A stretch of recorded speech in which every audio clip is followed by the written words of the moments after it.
जय श्री कृष्ण। हर हर महादेव।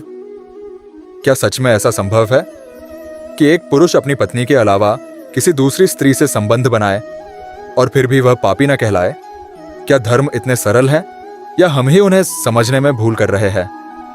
आज की यह कथा सिर्फ एक कहानी नहीं है, यह मनुष्य के भीतर छिपे उस अंधकार का पर्दाफाश है जिसे हम अक्सर प्रेम, जरूरत या मजबूरी का नाम दे देते हैं। यदि आप इस कथा को अंत तक सुनेंगे तो आपको पता चलेगा कि असली पाप क्या है और असली धर्म क्या है। कहानी शुरू होती है कैलाश पर्वत से, जहां भगवान शिव शांत मुद्रा में ध्यान लगाए बैठे थे और माता पार्वती उनके समीप बैठी थी। कुछ क्षणों बाद माता पार्वती ने धीरे से अपनी आंखें खोली और भगवान शिव की ओर देखकर बोली, प्रभु, एक प्रश्न है जो मेरे मन को विचलित कर रहा है। भगवान शिव मुस्कुराए। देवी, जब मन में प्रश्न उठे तो उसे दबाना नहीं चाहिए। पूछिए, पार्वती बोली। हे महादेव, यह तो सभी जानते हैं कि विवाह एक पवित्र बंधन है और पति को अपनी पत्नी के प्रति निष्ठावान रहना चाहिए। लेकिन मैंने सुना है कि कुछ परिस्थितियों में पत्नी के अलावा किसी दूसरी स्त्री से संबंध बनाना पाप नहीं माना गया। क्या यह सत्य है या केवल भ्रम? भगवान शिव ने गहरी सांस ली और उनकी आंखों में एक रहस्यमयी चमक आ गई। देवी, यह प्रश्न साधारण नहीं है। इसका उत्तर शब्दों में नहीं, एक कथा में छिपा है। यदि तुम धैर्य से सुनो तो तुम्हें वह सत्य मिलेगा जो बहुत कम लोग समझ पाते हैं। पार्वती ने सिर झुकाकर कहा, मैं तैयार हूं प्रभु। और तब भगवान शिव ने कथा प्रारंभ की। बहुत समय पहले एक नगर में एक व्यक्ति रहता था जिसका नाम था निरंजन। निरंजन एक साधारण व्यक्ति था, लेकिन उसका मन असाधारण था। वह अपनी पत्नी से बहुत प्रेम करता था और उसके लिए कुछ भी करने को तैयार रहता था। लेकिन एक समस्या थी। निरंजन के भीतर एक कमजोरी थी। उसका मन बहुत जल्दी विचलित हो जाता था।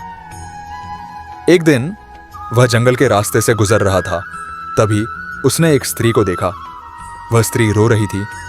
उसकी आंखों में दर्द था और चेहरा बेहद शांत।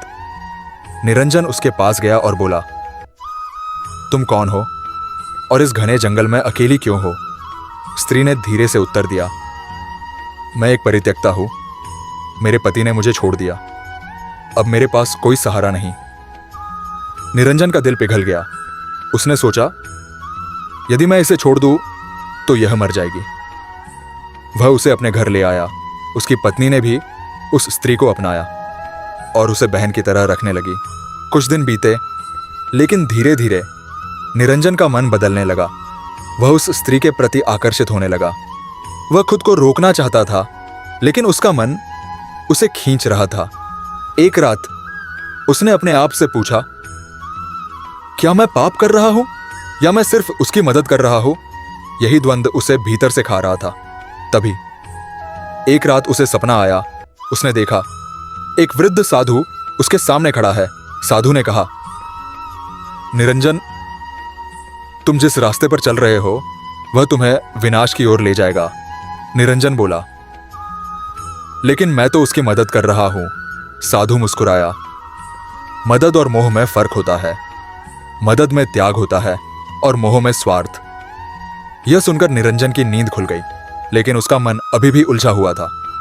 अगले दिन वह उसी स्त्री के पास गया और बोला, सच बताओ, तुम कौन हो? स्त्री मुस्कुराई और अचानक उसका रूप बदल गया। वह कोई साधारण स्त्री नहीं थी, वह एक दिव्य शक्ति थी। उसने कहा, मैं तुम्हारी परीक्षा लेने आई थी। मैं देखना चाहती थी कि तुम अपने धर्म पर टिके रहते हो या अपने मन के वश में आ जाते हो। निरंजन स्तब्ध रह गया। तो क्या मैं असफल हो गया? स्त्री बोली, तुम पूरी तरह असफल नहीं हुए, लेकिन तुम डगमगा गए। और यही सबसे बड़ा खतरा है, क्योंकि पाप कर्म से पहले मन में जन्म लेता है। यह सुनकर निरंजन की आंखों से आंसू बहने लगे। वह बोला, तो क्या मैंने पाप किया है? स्त्री ने कहा, नहीं, तुमने कर्म से पाप नहीं किया, लेकिन तुम्हारा मन पाप की ओर बढ़ चुका था और यही सबसे बड़ा सत्य है। इतना कहकर वह स्त्री अदृश्य हो गई। निरंजन वहीं बैठ गया और उसे अपनी गलती समझ आ गई। वह घर गया और अपनी पत्नी से सब कुछ सच बता दिया। उसकी पत्नी ने उसे माफ कर दिया, क्योंकि उसने पाप नहीं बल्कि सत्य को चुना था। यहां तक कथा सुनाकर भगवान शिव रुक गए। पार्वती ने पूछा, प्रभु, तो इसका अर्थ क्या है? भगवान शिव बोले, देवी, इस संसार में केवल एक ही स्थिति है जहां किसी स्त्री के साथ संबंध पाप नहीं माना जाता, और वह है जब वह संबंध स्वार्थ, वासना या मोह से नहीं बल्कि कर्तव्य और करुणा से बना हो।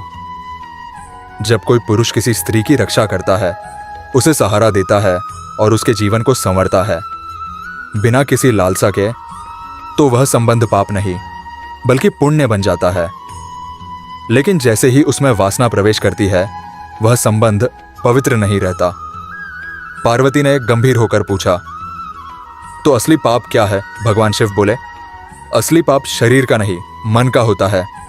जब मन भटकता है तभी पाप जन्म लेता है, और जब मन स्थिर होता है तो हर कर्म पवित्र हो जाता है। इसीलिए धर्म का पालन बाहर से नहीं अंदर से होता है। पार्वती की आंखों में अब समझ आ चुकी थी। उन्होंने भगवान शिव को प्रणाम किया और कहा, प्रभु, आज आपने मेरे सभी संदेह दूर कर दिए। भगवान शिव मुस्कुराए और बोले, देवी, याद रखो, रिश्ते शरीर से नहीं भावना से बनते हैं, और जहां भावना शुद्ध हो वहीं धर्म होता है। दोस्तों, इस कहानी का सार बहुत गहरा है। हर आकर्षण प्रेम नहीं होता, हर मदद पवित्र नहीं होती, और हर संबंध धर्म संगत नहीं होता।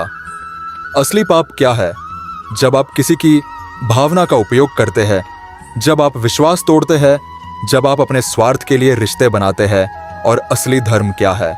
जब आप बिना स्वार्थ के किसी का सहारा बनते हैं, जब आप अपने मन को नियंत्रित रखते हैं, जब आप सत्य का साथ देते हैं।